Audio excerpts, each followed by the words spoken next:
Now, in Sutra 28, Patanjali introduces us to the limbs of yoga. And the very purpose of these limbs of yoga is, according to what is mentioned in the beginning, Kriya Yoga, the active attitude towards bringing about change to uncover the underlying state of samadhi, is to kind of bring about a greater clarification and a greater discrimination between the seer and the seen. So Patanjali in the 28th Sutra, it says, Yoganga Anushtana, when you are able to be established in the 8 limbs of yoga, Ashuddhikshaye, and when the impurities of the mind have vanished, he says, Gnana Deepti, the light of knowledge within you, shines up, aviveka kyate, shines up to the highest point of discrimination. And whatever our yoga practice may be, the very purpose is to bring about this greater discrimination between the seer and the seen. That is the purpose of our yoga practice. A lot of bonus factors and extra benefits that we get. And yes, our nature becomes stronger, we become more healthy and more talented and have greater qualities in many ways. But the ultimate purpose is to bring about the discrimination between what is that which is moving within us and what is that which is not changing. And further in 29, when it says, introduces the 8 limbs, the first 5 from Yama, Niyama, Asana, Pranayama, and Pratyahara is for bringing about the external control of yoga. Dharana, Dhyana, and Samadhi is a more internal practice. So he said, Yama, Niyama, Asana, Pranayama, Pratyahara, Dharana, Dhyana, Samadhayo, Ashtavangani.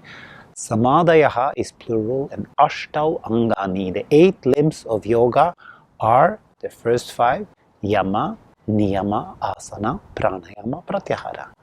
The higher tree is Dharana, Dhyana, and Samadhi. Here we see how Patanjali defines yoga into 8 gradual steps of purification. It's not that once you succeeded in one, the other no longer apply. They are, of course, an integrated component in a greater whole. But in order to make progress in yoga, Patanjali kind of emphasizes that there are certain patterns, certain structures, and certain activities that need to be kind of aligned and put into place properly. There should be some restraint in kind of physical activity and in moral behavior for the mind to become clear. There should be some personal observances of bringing about a greater introspectivity. The purpose of doing postures is to experiencing a more kind of eternal presence within you. The purpose of pranayama to kind of expand your life force and feel the limitless nature of your being. Pratyahara is to drawing your awareness inward and not being caught up in the external senses, but see that there's something within that's the main consumer of it all. And the joy and the satisfaction is not in the kind of external attributes that we get. The higher aspects of dharana, dhyana, and samadhi is, of course, of a more internal nature, that when the gross patterns of the mind is being more centered, then there is a capability of learning to concentrate better, to keep the mind still and keep it in focus for a longer period of time. Then you may able eventually to experience a complete stillness and centeredness of mind that is samadhi. And Patanjali basically introduced in the 3rd chapter, saying, Ekabantas chittasya dharana, to bind the mind in one place, that is concentration.